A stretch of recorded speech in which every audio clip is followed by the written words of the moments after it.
Morning all, and welcome to the April edition of the Board of Directors meeting for the Paulding County Airport.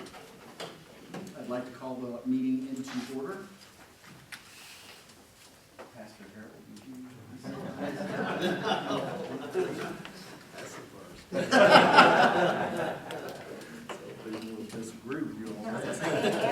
It's only good for this meeting. Oh, okay. Heavenly Father, we thank you, Lord, for this beautiful Georgia day that we have and this fine weather that we've been having. So, Lord, we thank you for everything. We thank you, Lord, for the people that have gathered here today. Thank you for the members of this board. We ask that you put your blessings on this meeting, and may our deliberations be acceptable as we look after the people of this county and this community. We ask these things in Jesus' precious name. Amen. Amen.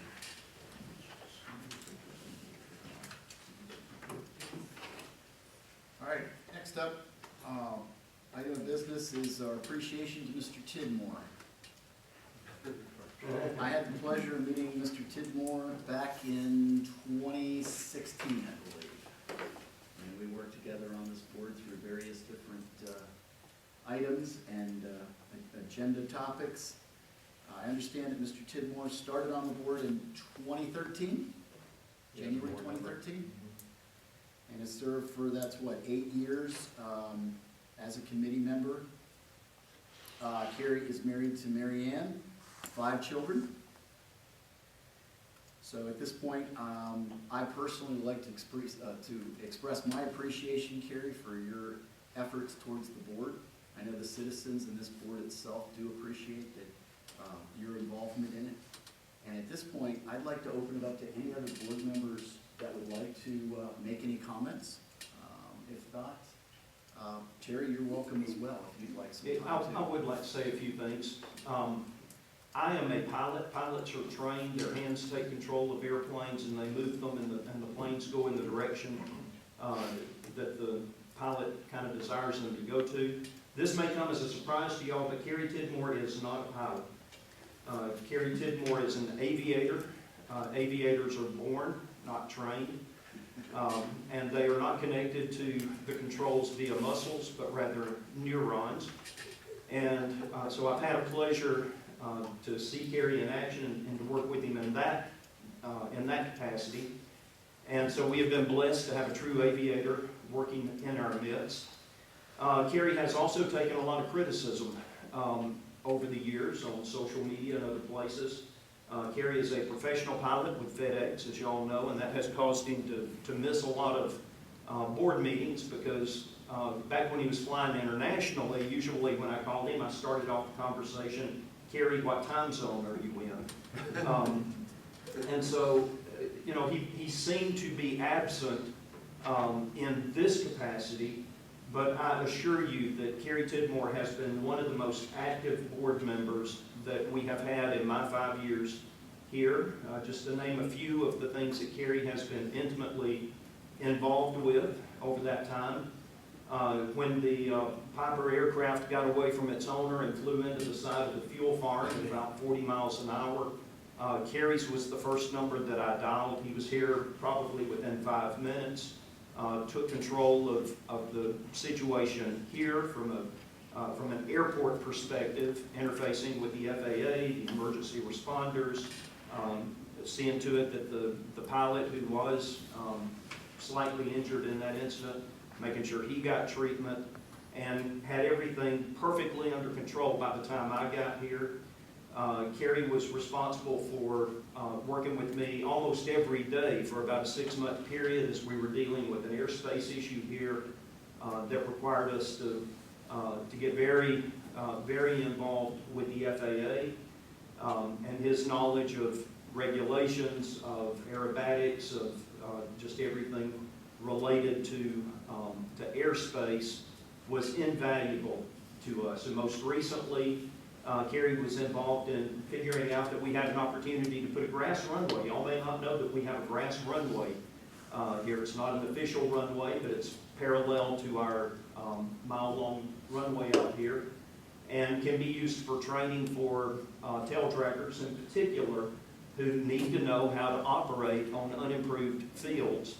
And so we've now got that to offer to our pilots that are training out here, and longtime pilots who just want to add that to their repertoire. So y'all may not always see all of the things that all of you are doing behind the scenes, but Carrie is a great example of a board member who goes above and beyond, doesn't just sit here and attend meetings once a month, but has been so involved and such a help, and somewhere along the way became such a close friend. And Carrie, where are you? Buddy, thank you. Thanks, Terry. I appreciate you. That was very kind, thank you. Gary, do you want to come forward? Don't want to, but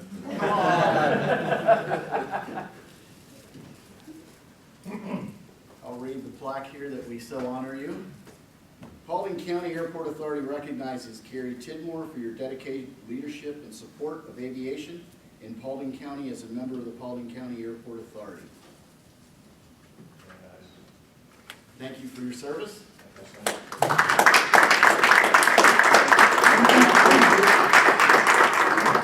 Mr. Chairman, Yes, sir.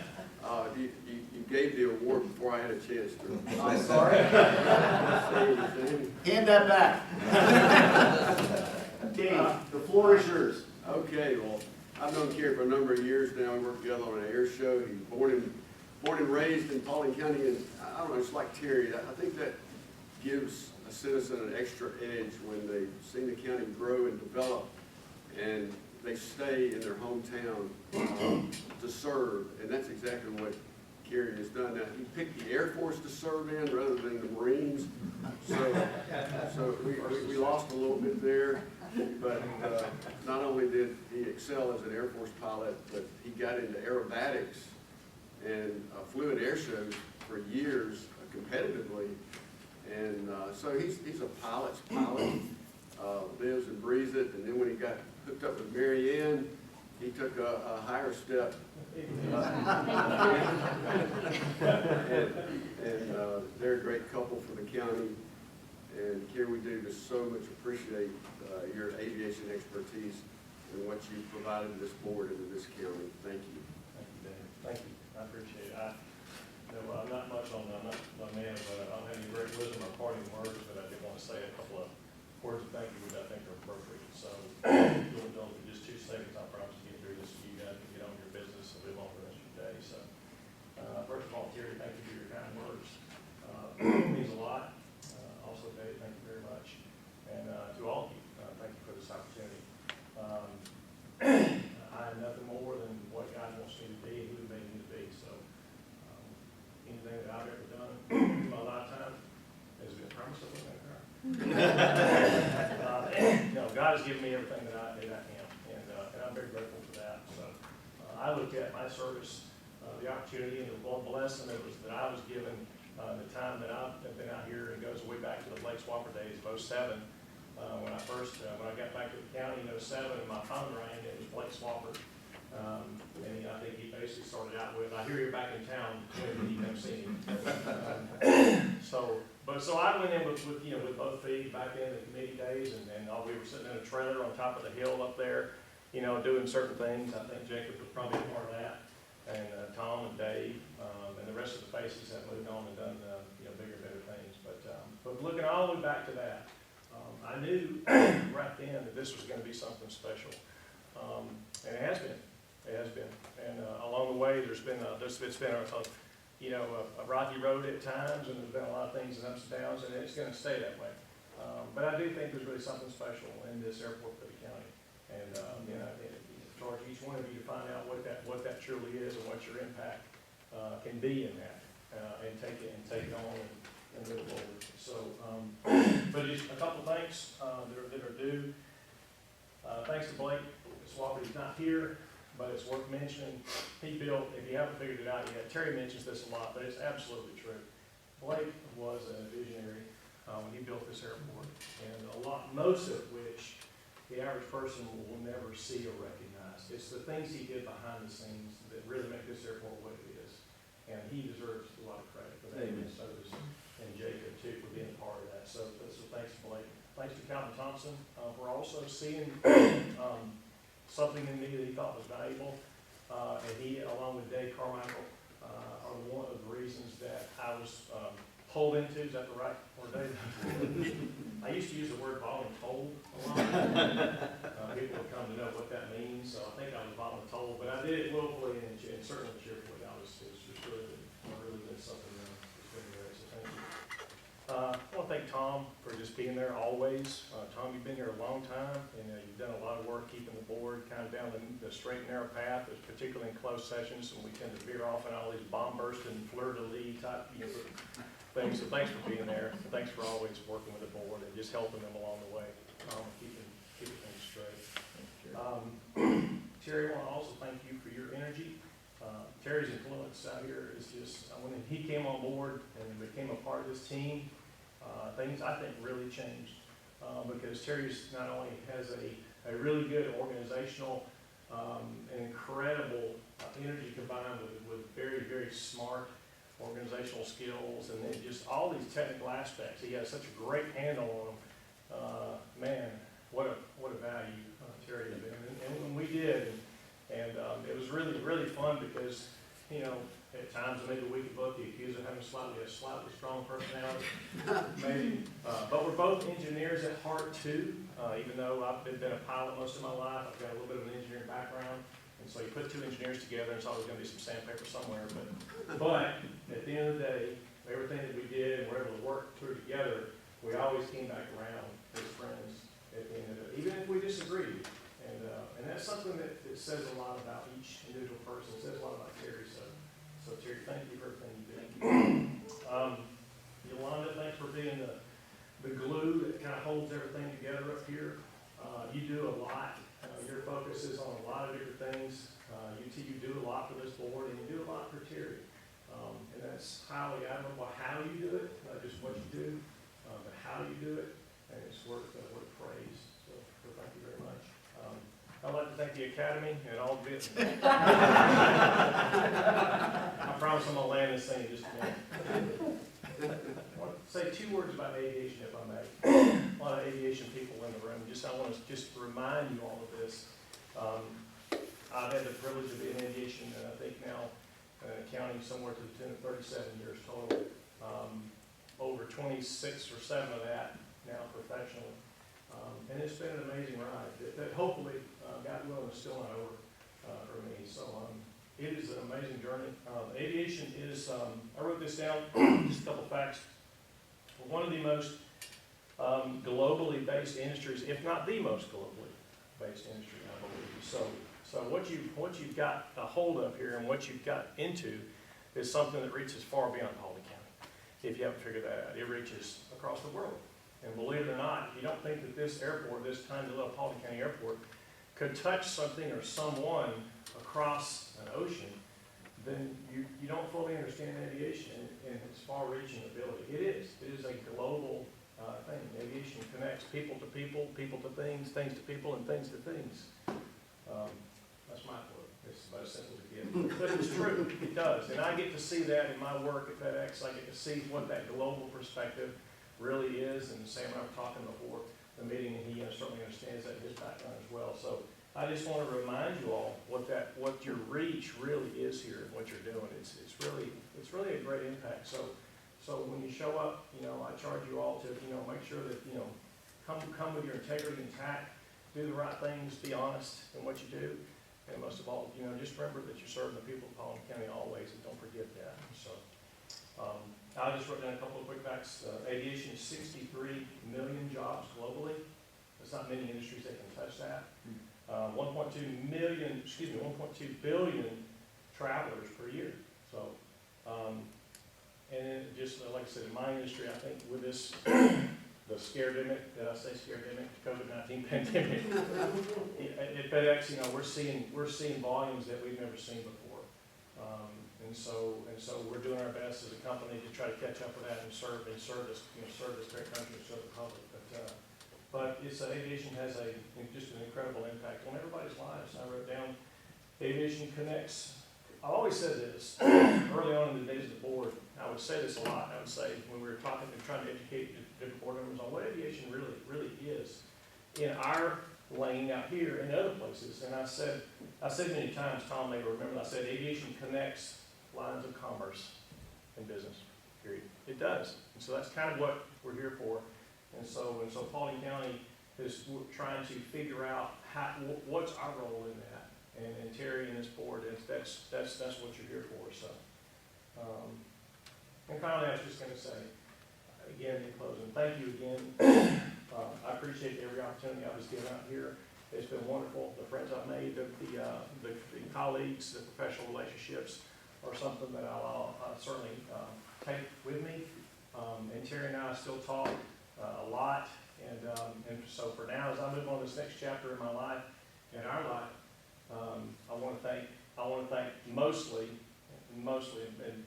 is my dear wife, Mary Ann, for understanding me. What do you want me to do? But I'm only able to do what I do because of her. She understands me, she understands what I love, and she is a big part of this decision, which I believe came from on high, to take the next chapter and to go into more of a teaching role for the next several years. She was a big part of that. She helped me with that decision. It was the right decision. And that's when I made the call to Carmichael. I told him that's exactly what was being laid on me. So I appreciate her so much. So, but aviation is inspiring. So inspire in what you do. And thank you very much for your time.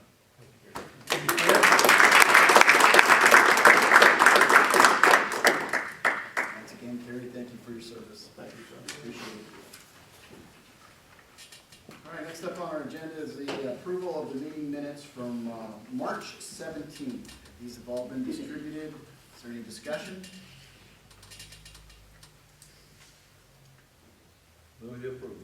All right, if not, I'll move for an approval. Do we have a motion? So those in favor of the meeting minutes as... Second. Thank you. We have a second. We have the motion. We have a second. All those that are in favor of the meeting minutes as posted of March 17th, say aye. Aye. Any opposed, say nay. No opposed. Motion carries.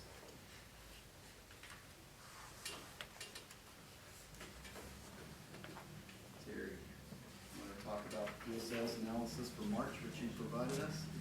Yeah, I wanted to put this ahead of the financial approval because some of what I say may answer some of the questions that you may have on the financials and help us understand this new part of the business that we now have, which is the FBO, which has brought some challenges, but a lot of opportunities for us. We think we're doing quite well in it. And so when Dave asked me to provide an analysis, what did I tell you, Dave? I said, no, I'm not going to do it because I didn't have time to do it, but I'm doing it anyway. And it is, I think, very illuminating information to look at to help us kind of understand this part of the business. So I'm going to ask you to indulge me for a few minutes here because it really is important for you as a board to understand how these numbers play into the business that we're running out here. So look first at the page titled Fuel Comparison, April 20, 2021. And I want to explain what this little spreadsheet is all about. So I drew a 30-mile ring in AirNav around the Paulding County Airport. And counting us, there are 10 airports in that 30-mile radius. And I picked that because as a pilot, that's kind of my pain threshold. I'm not going to fly more than 30 miles to save 20 cents a gallon on fuel. But I might fly 10 miles out of my way if I can get a better fuel price. So we kind of compete. Our peer airport group, if you will, is this group that I've listed here. And so I ran some analysis. You'll see the numbers there. But that's really misleading because it includes the inner city airports of Atlanta, Fulton County Airport, PDK, and McCollum. And those are really not peer airports to us. Their fuel prices are 2, 3, 4, in the case of Hartsfield, $5 a gallon more than ours.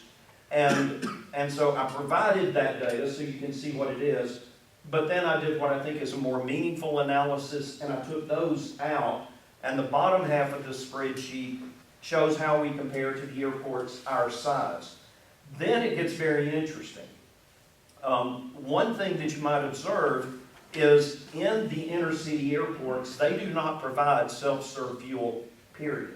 And the reason they don't is because there's no profit per se. Compared to full service, there's very little profit, and you'll see that on the next page, in self-serve. It's more a service that we provide to the flying community, and we don't lose money on it, don't get me wrong.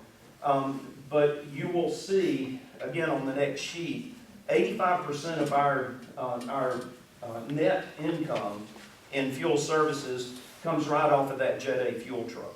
That's where the money is. And so everything else is kind of, again, service that's provided to the flying community.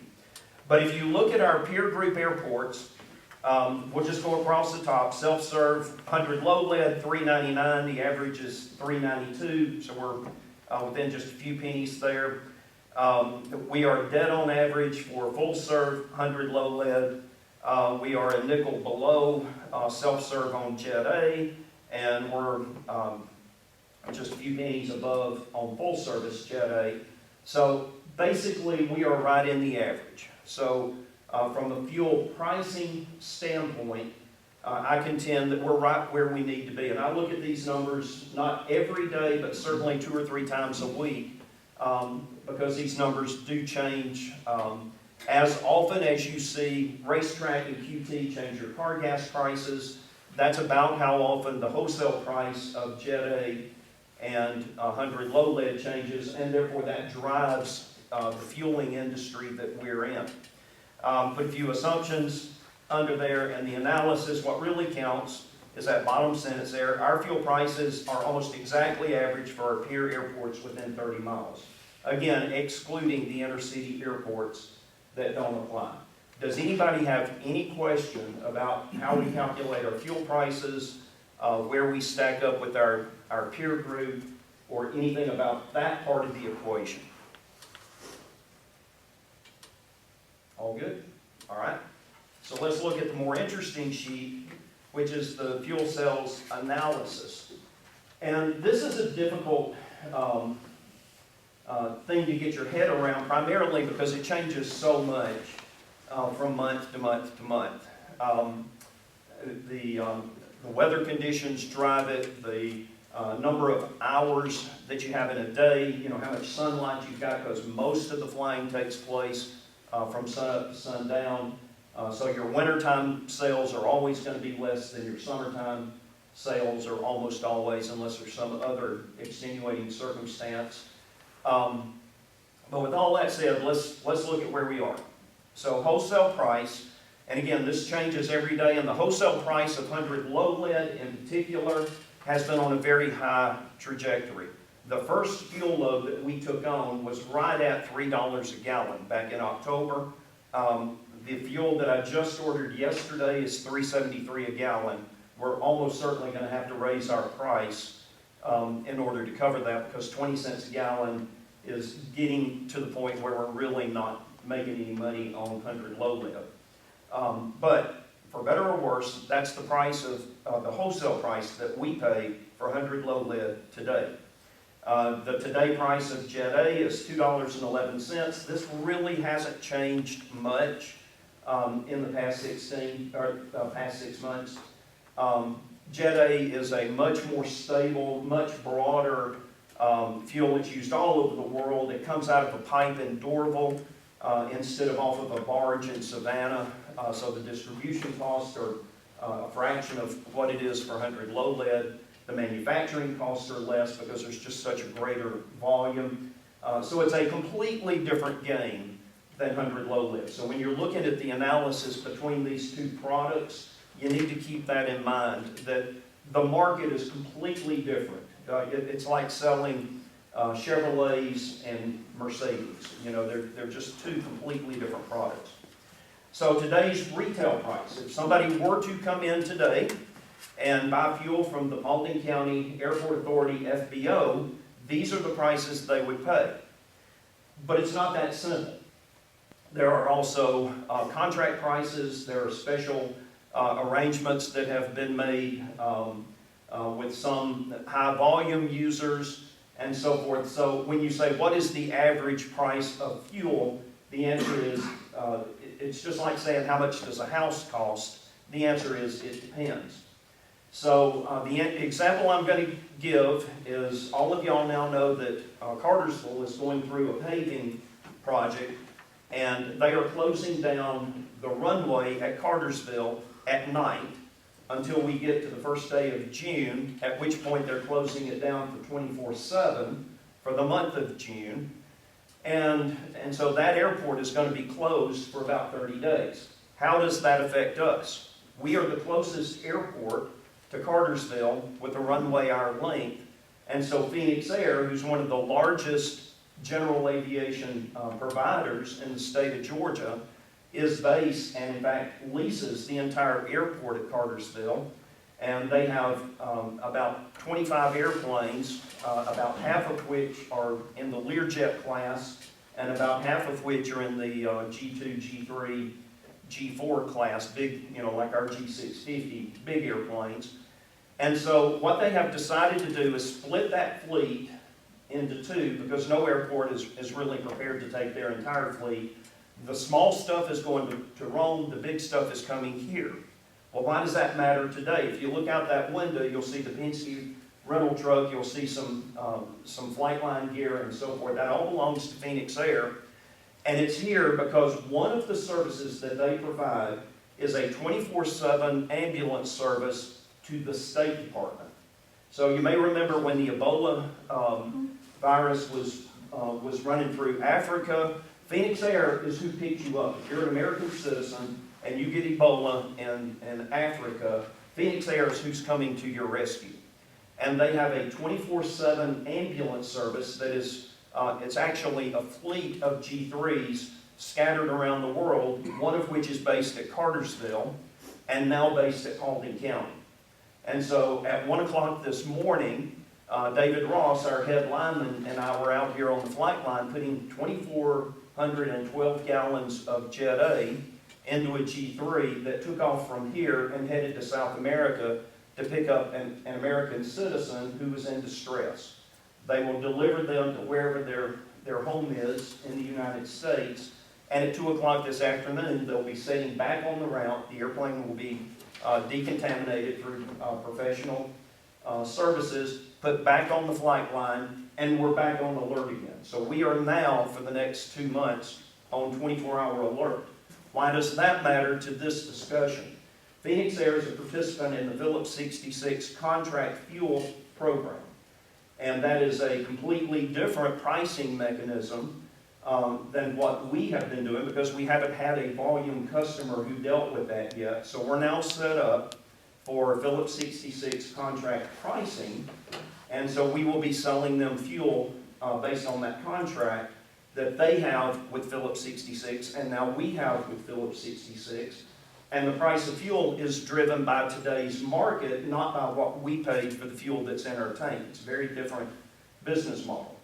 So that's going to make the analysis of all of this fuel calculation a little different. Basically, you have to look at averages. You can't look at point data points. So you really need to look at month-long data. So this is data for the month of March. So now go to today's net per gallon. And again, I'm leaving off any analysis of contract fuel because it's just too complicated to get on a piece of paper like this.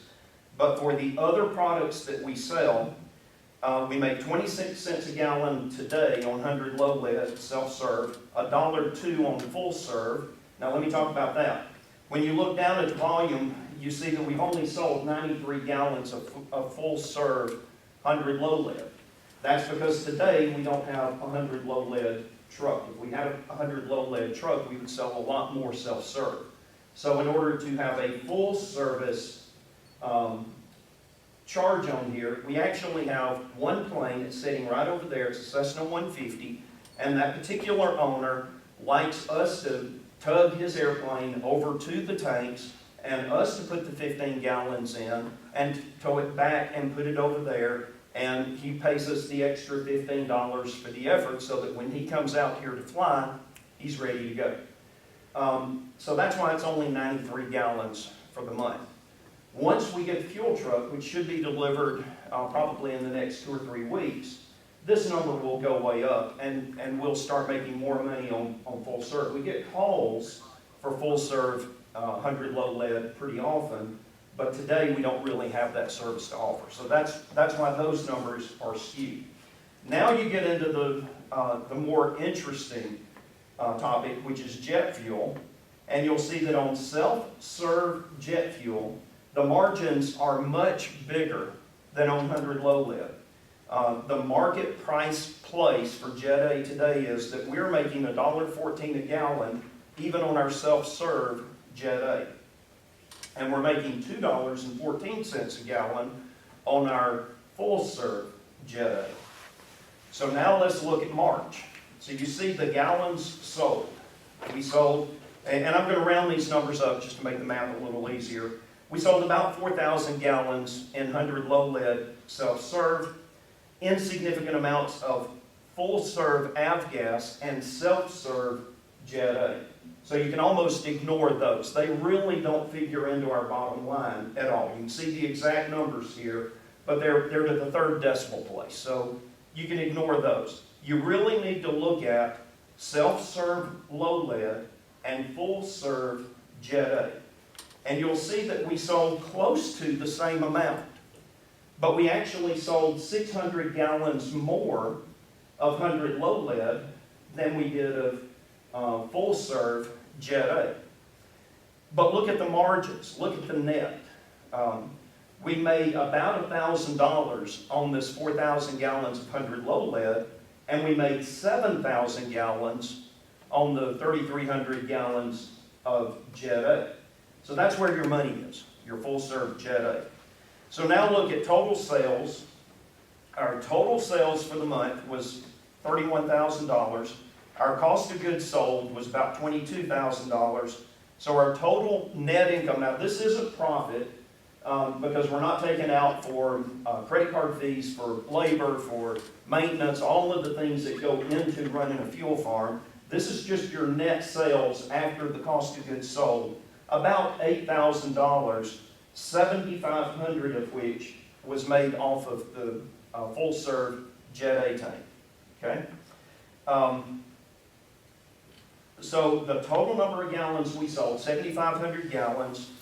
And so if you project March over to the full year, you would see that we would hit about 90,000 gallons of fuel and about $100,000 net income.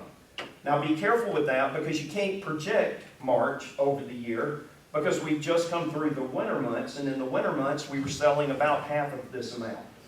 So we're not going to sell 90,000 gallons of fuel this year, but it does show what the potential that this place has. We're probably going to hit 100,000 gallons next year once COVID is over and people start flying again and so forth. So now look at the data. That's the next section down here. Dave asked me to basically compare our base aircraft to our transients. In Jet A, as you know, we have one base aircraft here. It's the G650. The G650 is not flying right now because the owner is an individual owner, and because of COVID has not been operating the aircraft.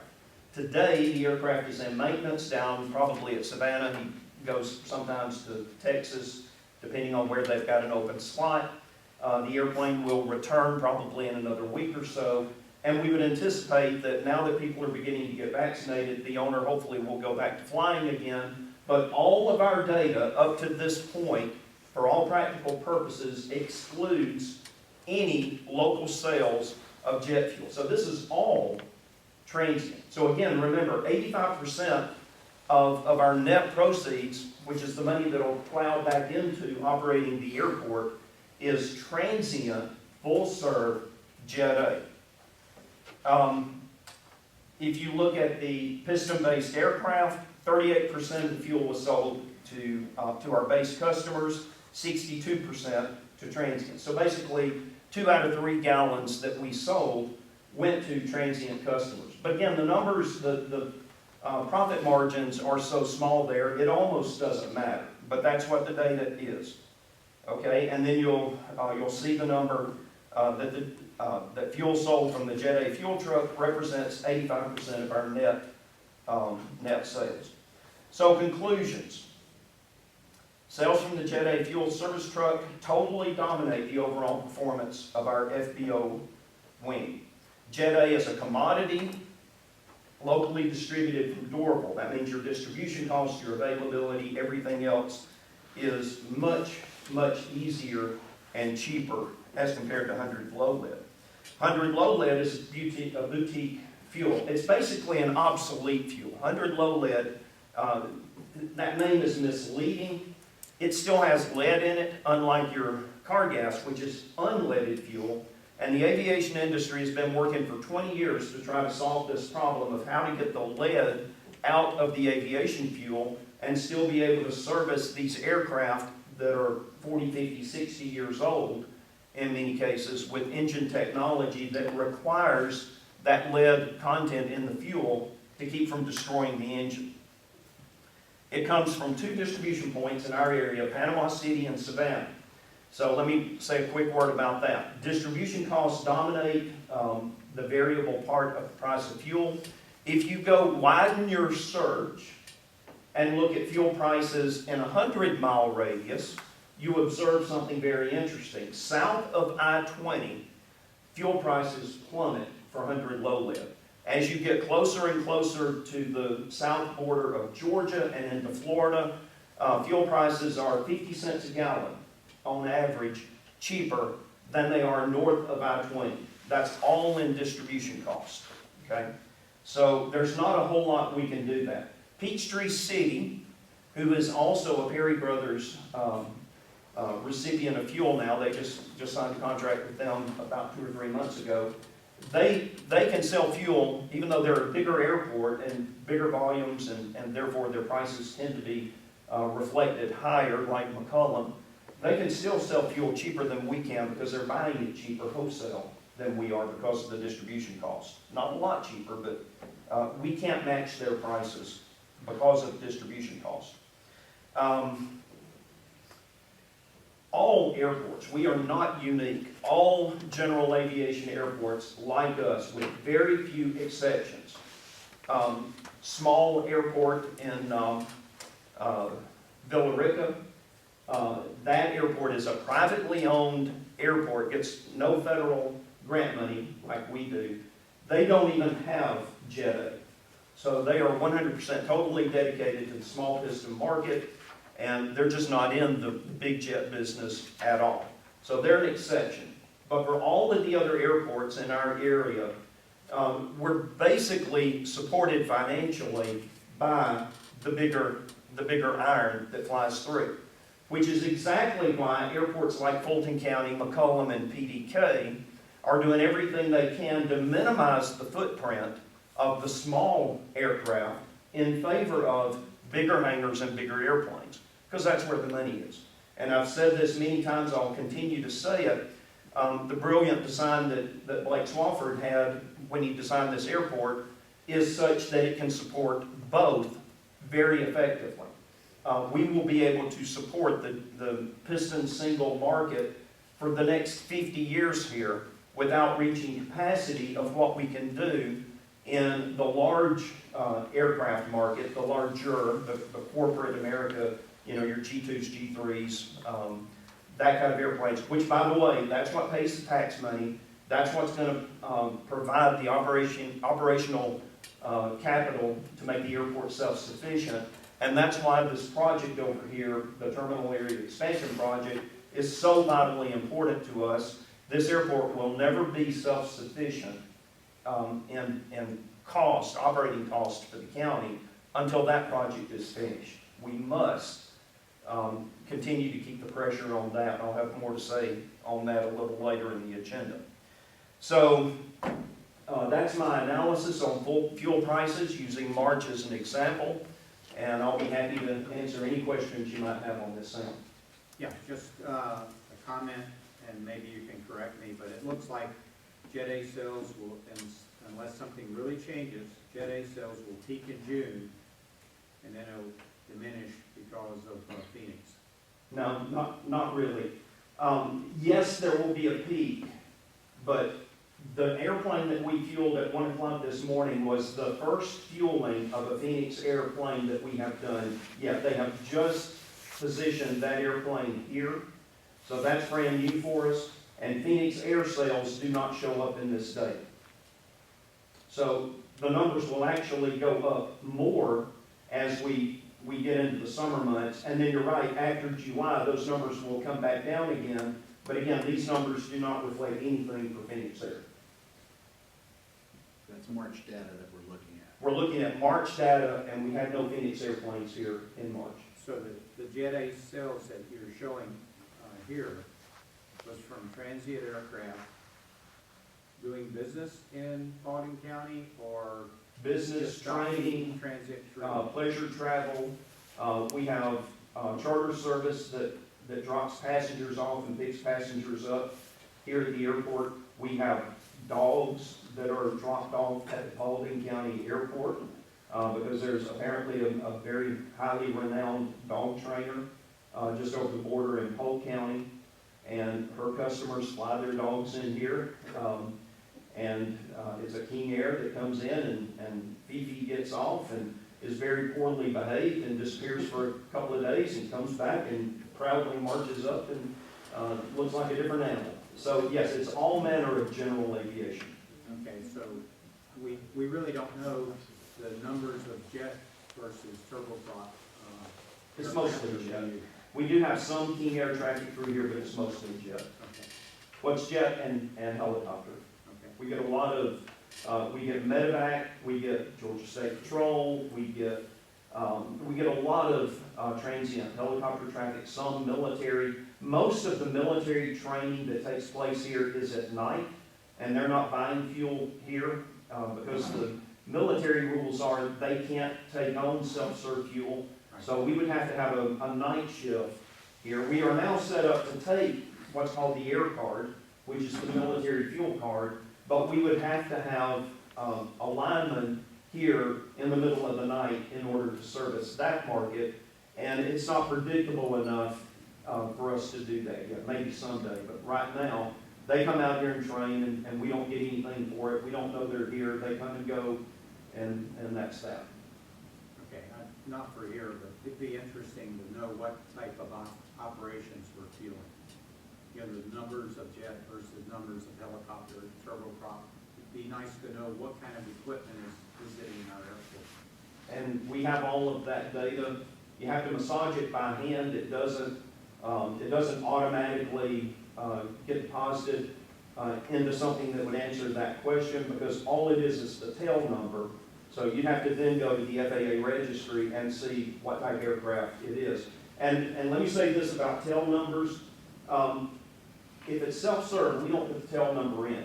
Right. And so you're at the mercy of the pilot on what tail number he wants to put in. And pilots are quirky kind of guys. I don't know if y'all know that or not, but we tend to be a little quirky. And a lot of them have this theory that Big Brother is watching, and they won't put their real tail number in. So the data is skewed by the fact that you're depending on them on the self-serve tank to say what their tail number is. So it's all over the place. No, we can discuss it later. I'm Okay. just thinking more of who should we be marketing to build our jet sales up? Well, I can answer that. We need to be marketing to the people who are not transients. We need to be marketing to the people who are based here. Those are the people who are going to sustain your fuel sales long-term going forward. These transients, again, they're lightning strikes. Phoenix Air is a lightning strike. It's, as you correctly point out, it's going to happen over about a 60-day period, then they're gone. They're not coming back. And these transients are very unpredictable. But if we can get a business base here that's actually flying, unlike BB1, who for obvious reasons, we all understand that, why they haven't flown this year. But once BB1 goes back to flying again, at the same tempo even that they were flying the year before COVID, they will immediately become our #1 customer on jet fuel. So this transient versus base number will flip, and they will be the dominant carrier, or the dominant purchaser of fuel. That's where we need to be marketing. I'm glad Michael Hughes is in the room. He needs to help me bring lots of business here to fill up this new terminal area expansion area, because that's what's gonna pay your taxes, that's what's gonna buy your fuel, that's what's gonna bring employees here that are then gonna become Paulding County citizens, and the economic development that comes off of that just mushrooms. No, I'm great with it. I'm just looking at 1 year versus 5 years. Yep. Your tenants are a 5-year project. Yep. And locally, how do we build up the Jet A sales between now and the next couple of years? Right. And to tie into Sam's question, I would be interested in the economic development that's going on in the county. Your Costco, of course, the hospital's been here for quite a while. Great example. So the biggest airplane that flew in the month of March was a Global Express. And you know, we do not extract information from these people when they come. We just kind of anecdotally picked up on this, because again, people who are flying on corporate and private aircraft tend to be very private in what their business in and so forth. So what they voluntarily tell you is about all you know. But that Global Express had a tie-in to Wellstar Hospital. One of the other good customers that we had for a while that we're going to lose now was the electrical contractor who had the contract for building Costco. And so he was based in Texas, and he was flying in to check on his Costco project. And we hope that he gets another project in Paulding County, but there's no point marketing him because his business reason for being here no longer exists.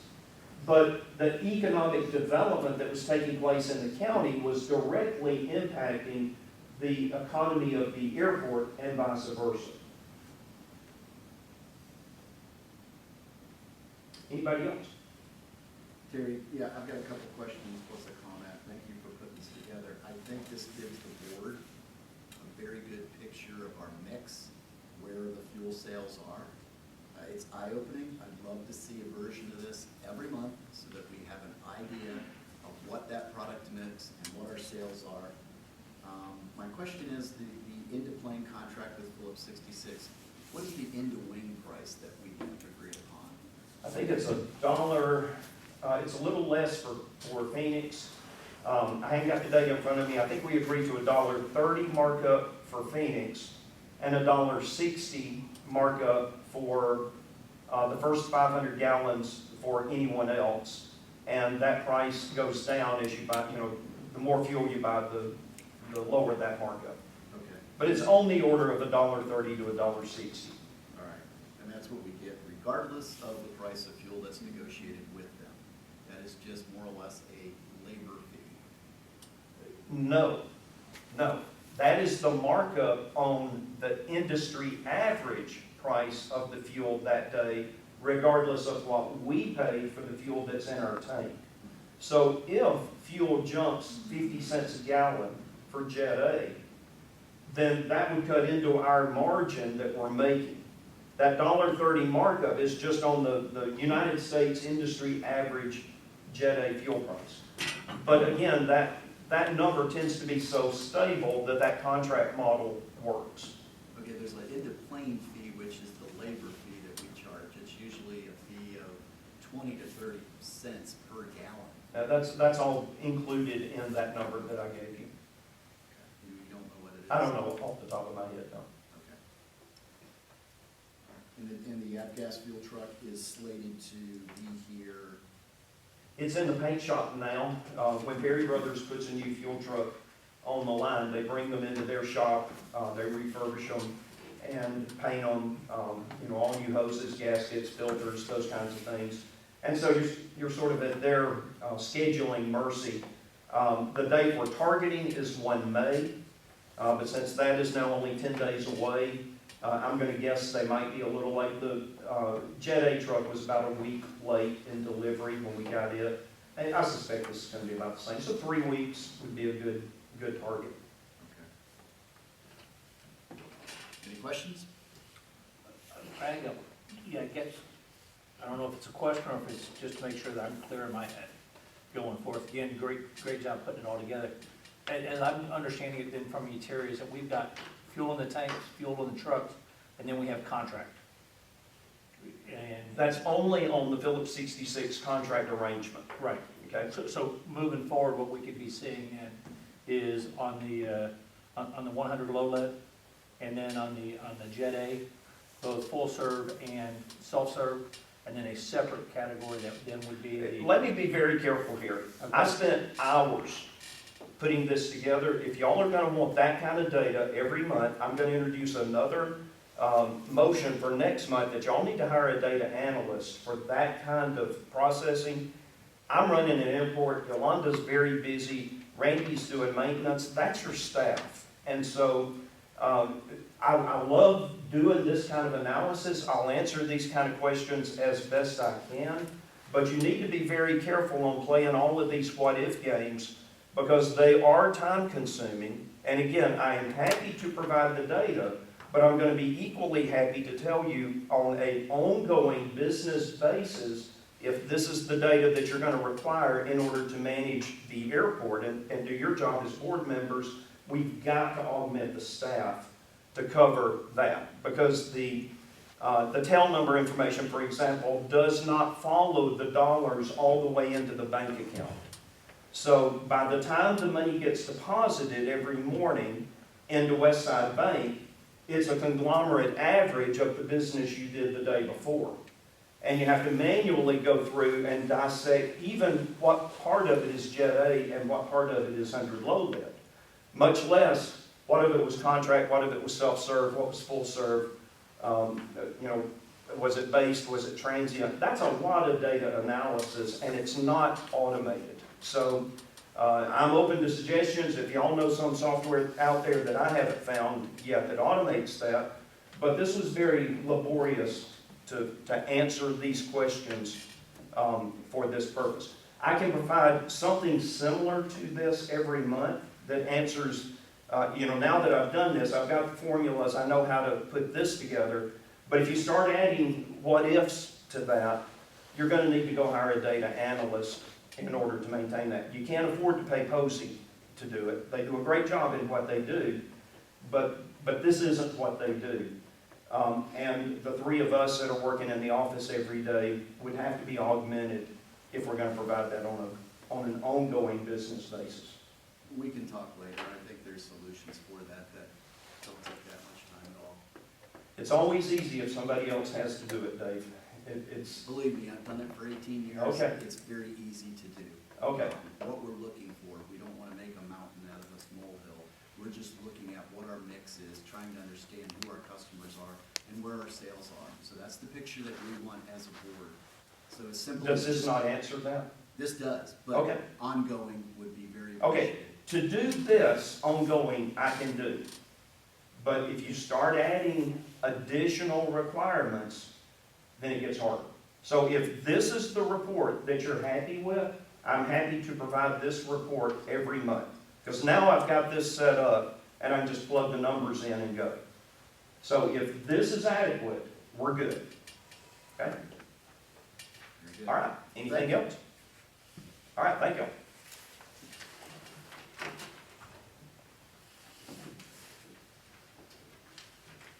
All right, next up is the approval of the financial statements. I believe you all had those distributed to you. Are there any questions?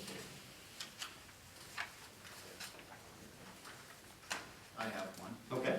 Under liabilities, Westside Bank MasterCard, showing a balance of $15,394. That is correct. Can you explain what those charges would be or what that figure is? The vast majority of that is left over from where we built out the building over here. And we will be paying off that this month when we get our next installment from Ozark, which is expected to be next week. They're coming back for another filming. And that will result in about $25,000 of additional income for the airport, and I'm gonna use that to pay that off. It'll be paid off before the end of the quarter. So we've had 3 then, filmings, right? We've had that. And we've had more than that. We've had, this will be the second from Ozark. Okay. We have had 2 from Swirl Films, and we've had some smaller photo shoots. Okay. So that is all the costs associated with building out the first floor offices? It's not just that, but it's the cost of running the airport for the whole year. Something you need to understand is you've got budget and you've got cash flow. So let's talk about cash flow for a minute. All of our insurance is paid basically on the first day of the FY. ACCG is our insurance provider for all of our common liability insurance, and once we took on the FBO, we had to have hangar keepers insurance, aviation operating insurance, our workman's compensation went to a much higher rate, and we're insuring the fuel trucks and some other things. So we have about $35,000 worth of insurance that is paid in the first quarter of the year, okay? That's about almost half this year of the money that we get from the county for that quarter, which means for the first quarter of the year, there is no way we can pay our bills. And then as we go through the quarters, because a lot of these expenses then are annual expenses or quarterly expenses, like our DBT for maintaining the instrument landing system and those kind of things, your cash flow gets much better for the fourth quarter of the year, which is what we're in right now. And we are, not surprisingly, having the best quarter of the year right now. And so we'll play catch up, and we will be able to pay that bill off probably next month. But that's what that is. So let me tell you what kinds of things we were putting on the credit card. These ceiling tiles are a couple of dollars a piece. We did all of the ceiling tile work ourselves in order to save money. So me, Randy Christie, put in every bit, 100% of the ceiling tiles in the ground floor of the building over there. The floor tiles, my wife did all of the flooring in the bathrooms, didn't charge us a penny for it, but we had to buy the supplies. The insulation in the wall, me and Randy put all of the insulation in before the sheetrock was applied. All of the painting we did. So these were all sweat equity things we did. You don't build a building like that for $75,000 or $100,000 unless you do a ton of the work yourselves, and that's exactly what we did. But the materials for doing that, we purchased on the credit card, spread over a 3, 4, 5 month period, and we're going to pay that off once we get toward the end of this quarter and have the financial cash flow to be able to do that. So we're doing okay. It's just that most of our money in the first quarter of the year went to insurance, and we've been behind ever since. And the same thing will happen in July this year. You just need to be prepared for that, because that's the business model that we're operating under. So most of those fees are front-end loaded, meaning in the first part of the year. Correct. Other than insurance, what else do you see that hits in the first part of the year? Well, this year, all of our startup costs for the FBO, we spent $10,000 refurbishing the fuel farm, for example. We started that, what, October? October. Okay. So it was early in the second But quarter. that'll be a one-time. Oh, yeah, we're done with that. Yeah, those kind of things. But, you know, you're asking why are we carrying a credit card balance today? It's because this year we stood up a major new business function, and we had probably $25,000 or $30,000 worth of startup costs, training, hiring of staff, you know, all of the things that go with standing up a business like that. And we won't have that next year, so we should be much better off. This has been a very, very trying year for us because of COVID and the FBO going out of business and a number of other things. And I'm expecting next year to be much better. Any other questions? On expenses 5003, I'm just curious, $13,540, some of the main things that come in that for my own education. What account is that? 5003. Airfield maintenance? Oh, that's huge. So for this month, the biggest part of that was diesel fuel, for the forest mulcher. If you look out the window and you notice all of the beautiful banks and slopes that we've got out here, next time you see Scott Green, thank him, because he made the mistake of tossing me the keys to the county forest mulcher, and 100 acres and probably $10,000 worth of diesel fuel later, what you see here is what you get. So that goes in there, fuel for the lawnmowers, light bulbs, airfield maintenance for the lighting systems. All of these airfield lights, you don't go down to Home Depot and get a bulb for a runway. That has to come from Allen Lighting, and they're not cheap. The Pappy bulbs are $30 a piece, and there's 4 in every one of 8 Pappy lights. So it all goes into that one account. Gotcha. So Terry, on the upfront costs, you're saying in July you're gonna have a lot of upfront costs Always, every year, yeah. every year, and we're showing on the balance sheet $62,000 of cash. How And much? that's just a snapshot. So let me explain how that works. You need to understand that number. So we get a quarterly payment from the county. Right now, that's an $83,000 per quarter payment. We're in March, which is the first month of the quarter, we just deposited $83,000 into the bank, and then we paid payroll and a couple of other things. That's how you get the $63,000 number. In 2 months, that number's gonna be way less, trust me. Okay, I was trying to get to a point. Okay.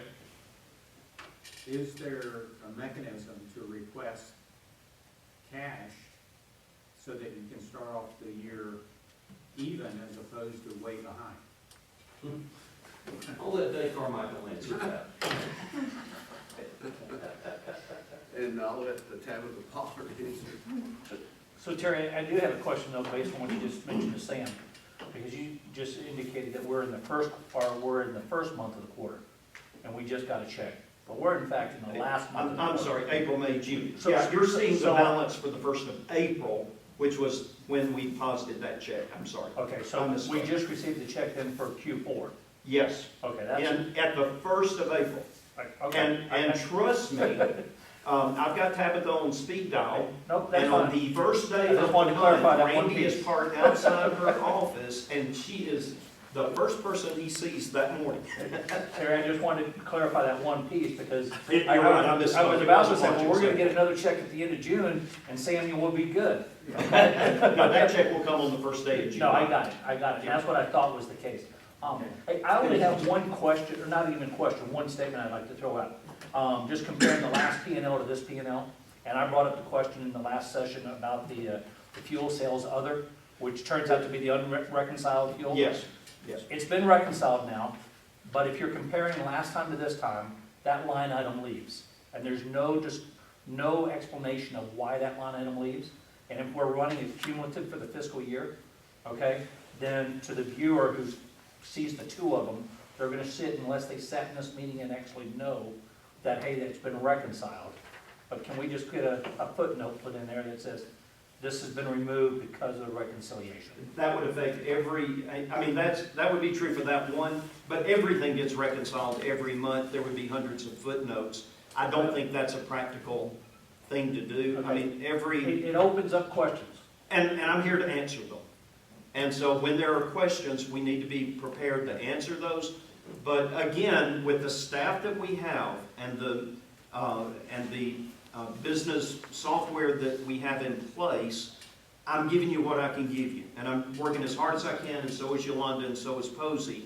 And if you want more things, we can get you more things, but not at the price we're providing them today. That's all I'm saying. Okay. Make a motion that we approve the financials. All right, we have a second? All in favor, say aye. Aye. Any opposed, say nay. Motion carries. All right, Terry? Okay, in interest of time, since I've already talked so much, I'm going to give my time to Christine, who's not here. And I'm going to read you an email note that she sent me to read on her behalf. Y'all remember that last month y'all invited her to give a director's report of the museum. And so here is that report. And this is from Christine. She said, I apologize for not being in attendance. The museum had a pop-up request for an interment flyby at the Chattanooga National Cemetery to honor World War II veteran James Gribble. And she gave the web link to the obituary if you're interested in seeing that. I am at the cemetery to call in the aircraft on time on target. We will also be performing the flyby for the Richland Creek Reservoir event on Friday. So be on the lookout for us in the air in Paulding County today and Friday. The museum gala was a great success, and I hope those of you who were able to attend enjoyed it. We had 201 in attendance, including museum volunteers. I will update donation information for the Anna Shaw Children's Institute at the next meeting. The month of March, we had 503 visitors. Included were visitors from Germany, Ireland, and England. So far in April, we've had 2 more international visitors from Europe, and 25 to 30 from the church came out on Sunday after the gala to visit the aircraft and to learn more about the museum. Thank you, Christine. So on her behalf, I'll be happy to answer any questions you might have for the museum. No questions, just a comment though, that I was able to attend the gala Saturday night. It was a fabulous event, very well put on, orchestrated, and just a lot of positive talk. Several people that I knew had never even been in here and knew that they were here, so. Let me amplify on that just a little bit. So this past weekend, we had the museum gala. Saturday, we're having, help me, Yolanda, the organization, Family Alliance is having a major event here, probably over 100 people. The next weekend is at the first prom. Okay, so Faith Community Church is going to have a prom for their high school juniors and seniors for this year and last year, who did not get a prom last year, so they're going to have a prom here. The next weekend, we're having the East Paulding prom here. The entire East Paulding High School prom is going to be right here. And then the next weekend is the Chamber of Commerce Gala. Each of those events are going to be multi-hundreds of people. That spans a 5-week period. We're going to have somewhere between 1,000 and 2,000 people. And these are not all the same people. These are different people passing through the Paulding County Airport for various first-class, top-shelf events. And what great exposure this county is getting and this airport is getting. And just the comments are always the same. People look around and say, I had no idea this was all out here. And it amazes me that even now, after, we've been pushing events and voting and all of the things that happen out here, and still, every time we have one of these big events, I didn't know this was out here. I mean, it's really amazing to see. So we're excited to have y'all here in a few weeks. We need the Tidmore restaurant downstairs. Yes, we do. I got the grease trap. All I need is the restaurant. That's what we've been talking about for a while now, and that's making this a destination. We want people to come here to see what Paulding County is. We want this to be a destination. Your museum is part of that. Mhm. What you've got here is part of that. That's what Colin we've Cash been is part of that. Michael Hughes is part of that. The county is moving in the right direction. I'm just, Dave and Stacy, I know y'all would echo this, and the mayor of Dallas. We have never had, in my 63 years of living in Paulding County, a situation as good politically as what we've got right now, with the cooperation, the spirit of family and unity and working together. It is just, it is amazing to be a part of, Harold. All right, thank you. And as Christine, I will now step in. All right, so next we'll move on to the announcement of the called meeting, 10 a.m., May 17th, for the purpose of opening sealed bids for the terminal area expansion program, project grading and draining phase 1A. Quorum's not required. You want to speak a little on that? Yeah, I just want to briefly say what this is about. Y'all know we've been talking about the first phase, called phase 1A, which is the piping of the mighty trout stream here at the end of the little pipe that trickles out from the base of the hill here. And we have now advertised the announcement for bids. We already have more than half a dozen bidders who have purchased plan sets, so we believe that we're going to get a very competitive bid this go around. That's exciting to see. And the bid opening, well, 2 dates that you need to know. The bid closing is the Friday, so the bidders have to have their packages delivered to Yolanda by 5 p.m. Friday, the 14th of May. We will be in this room opening those bids the following Monday at 10, and because you were all invited, I have to advertise that as a public meeting. So that will be a called meeting. You are welcome to come, and I hope every one of you come, but you don't have to be here. This is not a meeting that your attendance is required at, but if a quorum were to show up, it had to have been advertised as a public meeting. Tom, did I get that right? You did. Okay, so that is the purpose of making this announcement today, is to notify y'all that there's a called meeting that you're invited to be a part of, but you don't have to come. And that package went out, is it 30 days that it was out? It'll be more than 30 days. It went out last Monday. It was put up on our website. So right now it's advertised on our website, the county bid site, the Georgia DOAS website. There's one, the Dallas New Era, in the legal section of the Dallas New Era. Those are the 4 places that it's been advertised. All right, so that's 4/12, okay. How many of the 6 are local, if you know? Half. So probably 3 so far, and we're still relatively early into it. I've had more interest expressed from local bidders who have not yet picked up their bid package. Some may choose not to, we'll have to see. But I'm hoping to get as many as half a dozen local bids, and by local I mean inside Halton County. But this is just opening the bids. Step 1, that's right. This is not announcing low bidder. No, it will, and part of that process is to announce the apparent low bidder, okay? So there's in the bid sheet, if you go look at the bid sheet that you submit, everything summarizes up to one number. And that number will be read and announced in the bid opening. And as part of that process, we will announce an apparent low bidder. But now the work begins. You've got to go qualify that bidder, and you've got to make sure that they met all of the requirements of the bid. Their bond is in there, all of the things that make, it's a 372-page contract and bid document. So it's a complicated bid. And so we will have to then validate that the bid was done correctly, and the apparent low bidder may be disqualified at that point, and then you go to the next in line. Understand. But do we have, in the apparent low bidder process, do we have an estimate of what this project should cost?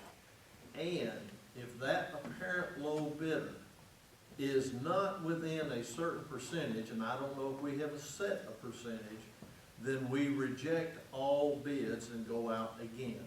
Do It's we better, have it's that? better than that. We have a sentence in the bid announcement that says we reserve the right for any reason to reject all bids and re-announce. So if we are unsatisfied with the bids we receive for any reason, including price, then we can reject all bids and go out. So remember, this is the 3rd time this exact same job has been bid. It was bid in 2010, it was bid in 2017, and now it's being bid again in 2021. So we actually have better than engineering estimates. We've got real bid numbers that you can adjust for inflation and construction costs and other things. We know about what this job should cost. I don't want to announce it and Sure, I flavor the would bids. not ask that. Right. But we know about what I it don't should want be. that. If we do not get a reasonable bid, we have the right to reject all bids and go back and rebid, or not rebid. Just say we can't afford the job, we're not going to do it right now. Okay, I guess what I'm getting at is this. Why are we having an announcement for a bid opening? I mean, does the county? It's a requirement. Is a requirement? Yes. It is a requirement. Because we're a government. Just to open it in public, just to open, have a See, when I arrive in this room, I'm gonna have a stack of bids that I've not looked at. They are in sealed envelopes, and we will open them for the first time in public in front of whoever wants to come and observe that. And on a bid like this, the bidders probably will be here. You read out the bids? Hmm? Read out the bids? We don't read the whole bid, we just have to read the summary price. Because the bid itself is a form. They just fill out a form, and all bidders, if they're responsive to the bid, are filling out the exact same form sheet. You're buying 14 of these, 13 of those, 5,000 cubic yards of this, and you tally all of that up, and you enter the number on one line, and that's the price. It's not necessary that we had a meeting. The only reason that was done is just because you were all invited, and so we didn't want to get a situation where you had a quorum of you that attended. Right. It's just out of abundance of caution. Right. So with that said, we're looking for a motion for the. No motion. Yeah, you need to call the meeting. Oh, okay, we can do that now Call then. meeting, right? Thank So you. We'll We can do entertain that. a motion to announce the call meeting. So moved. Second. Do we have a second? All in favor? Say aye. Any opposed? None opposed. All right, now that we got through that. Terry, you'll probably get up again once I read this, but entertain a motion to approve the purchase of a 2021 John Deere Gator, model XUV 590M, to replace the current 2007 Kawasaki Mule for a price of $10,800. Like to elaborate? I'll be happy to. We have a lot of equipment here at the airport. We've got, if you look out in the tractor shed over here, we've got the big four-wheel drive farm tractor. We've got what is now our off-road vehicle, which is the Kawasaki Mule. We've got the two trucks that the county graciously surplused to us years back.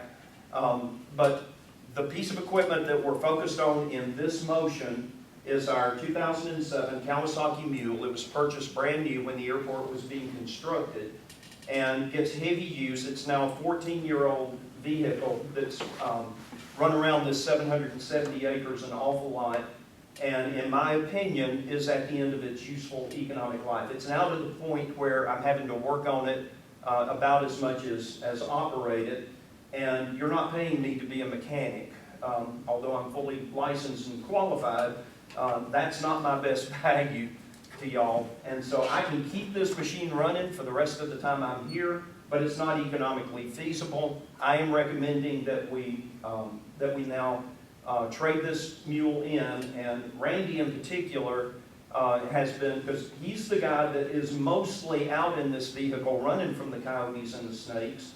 And so when I get the phone call from Randy, come get me again, I'm at this part of the airfield, he took it on himself to start shopping for a suitable replacement. We've actually been working on this for about 2 months now, and gotten what I believe to be a fairly decent deal from John Deere. And the question that people should ask is, what's this going to do to our financial situation? And the answer to that is, 5 years ago we purchased the 72-inch John Deere mower. That's the big industrial mower that we use for a lot of the grass cutting that we do out here. Not the only machine for that, but the primary heavy lifting machine. And we financed that through the same program with John Deere. And the last payment on that was this month, and the payment was $208. This payment, I think, is $222. So there's really no cash flow impact or cash position impact, but it is a significant improvement in the equipment that we have here at the airfield. So I sent y'all an email note that outlined the defense of why we need this. I'll be happy to address any of that. Why do we need a vehicle of this sort on an airfield? Anything about this particular model that you want to talk about, just ask away and we'll address this and see if this is something that you want to do moving forward. Terry, I've been in that mule, and fortunately, it did not break down on me, but I thought it was. So you know of what I speak. I know what you're talking about. Yeah. Plus, you're getting warranty, right? Oh yeah, it comes with new equipment. John Deere, it's good equipment. We've had good experience with dealing with John Deere, so yeah, So warranty that's worth versus something. maintenance cash flow, Yeah. you're gonna save money on the maintenance. Right. This is the same group that you bought the mower from? No, It's not. no. This group is in Cartersville. Right. The other group was in Cobb County, was, Cobb County Tractor, that, who was, and they just gave us a better deal. And they're about as close. There's not a John Deere dealer that I'm aware of for this type of equipment in Baldwin County. We would have shopped local if we had. Move we approve. I don't know the difference between a mule or a gator or why they're named after animals and it's lawn equipment, so I make the motion to approve. All right, do we have a second? Second. All in favor, say aye. Any opposed, say nay. Motion carries. Thank you all very much. This is greatly appreciated. Gator's great. Okay, next up on the agenda is the motion to approve the Holt Engineering 5-year master agreement, which that 50-plus page document was mailed out yesterday evening, and I have not read it. I do believe we have the ability to table this. We have some time, is We that do. correct? I am going to suggest that we table this so that we all have the opportunity to read this document. I think it's in our best interest to do that before we sign it. So with that said, officially, do we need to? Make a motion to table till May 19th. I'll make that motion. We have the motion, do we have a second to table it? Okay, all in favor, say aye. Any opposed? None are opposed, so that motion is tabled to our next meeting, which is May 19th? 19. Okay. And let me, just so everybody knows, the current 5-year agreement that we are under expires May 25th, so we actually have an overlap, so this doesn't hurt us. Okay, good. But we will, by necessity, need to be ready at the next meeting to approve it, because any day now, we're going to get our 2021 $300,000 grant that we're expecting from GDOT, and we'll need this in place so that we can move forward with that. And to speak to that point, do we need to be under someone's agreement to accept the money? Is that the We stipulation? need to be under the agreement in order to execute, okay? So we could actually go ahead and accept the contract, am I correct, Jacob? I just can't execute it with you until we get this in place. Yeah.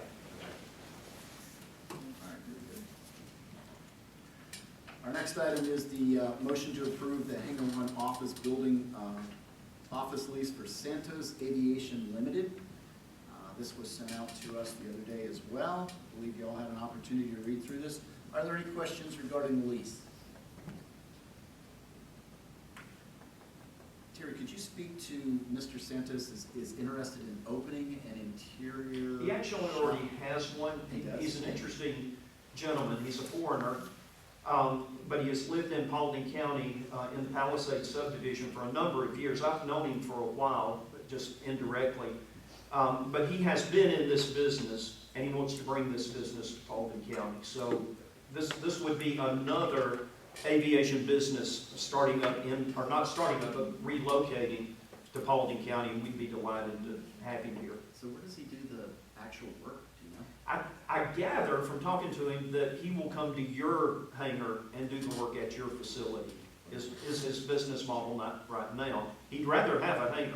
So he is a candidate for yet another one of our lots over here when we get ready to lease those out. He has expressed interest in Yes. that? Yes. I just don't have anything to offer him today. So this is his office to operate out of? Correct. Correct. Which is right now down in the Hateville area, just outside of Hartsville. So he's coming home. Just curious, would he be able to remove a seat from an aircraft and then just bring the seat, or? Not in his office. He does that, I think, at his home. He does have a shop, I think, at his home that he does some of that kind of prep work for. But most of the work is done wherever the aircraft is located. And he needs 2 offices? No, he's just getting one. We have 2 offices, Okay. okay? And again, just so we're all on the same page, let's remember how we came to arrive at those 3 offices in the back. Matt Buzelli was gonna take one, the flight school was gonna take one, and the designated examiner was gonna take one. So we built out the 3 offices. Matt Buzelli wound up moving into this building when this space became available, which was a much better solution for both him and us. That's worked out great. So that freed up one of the offices. The flight school took one look at that front office, the 1,000 square foot office, with the windows and better lighting and everything else. And Tom Moffitt said, I don't want this office anymore, I want that office. And we doubled his rent, he's happy, we're happy, but that freed up one of those back offices. So this will now occupy one of the 2, and we still have one office available for another opportunity like this when it crosses our path. This will be the last available office at the Paulding County Airport. This one after we lease this one to Santos. Okay. If there's no other questions, I'll entertain a motion. So moved. Do we have a second? Second. All right, go ahead and vote. All in favor of the approval of the Hangar One office building office for the Santos Aviation Limited, please say aye. Aye. Any opposed? None are opposed. Motion carries. At this time, I'll entertain a motion to enter closed session for litigation and real estate. Do we have a motion? So moved. We have a second? All right, all in favor, say aye. Aye. Any opposed? We shall return. We have to come to the. All right, we'll report back in that during our executive session for litigation and real estate, that no actions were taken. And at that point, we'll open the floor up to any comments or questions that anybody has. And if there are none, I will entertain a motion for adjournment. So moved. Second motion. A second. All right. Those that are in favor of adjournment, say aye. Aye. Any opposed? We are adjourned. Thank you.